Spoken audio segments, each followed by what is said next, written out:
ظهر وجه فلاد الحقيقي واللي كان صدمة للسلطان محمد الفاتح، لأنه كان بيعتبره أخوه ووثق فيه لدرجة إنه أسند ليه مهمة الحصول على الأمانات المقدسة.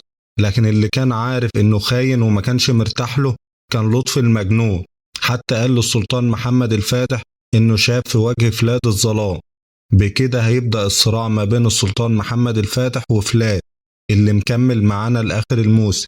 من ناحية تانية أصدقاء السلطان محمد الفاتح بيستعد الحملة وبيجهز الجيش بقيادة زغنور، وهيستبعد القائد قرطاجو دوغان من المعركة.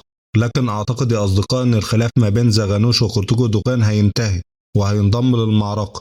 كمان شهاب الدين اللي فاجئنا بشهادته ضد زغنوش، فهل هيزداد الخلاف ما بينهم ولا هيحصل مصالحة قريب؟ الأكيد إن محمود باشا هيكون أكثر المستفيدين من الخلاف اللي حصل. بكده نكون وصلنا نهاية الفيديو. نشوفكم في فيديو جديد إن شاء الله.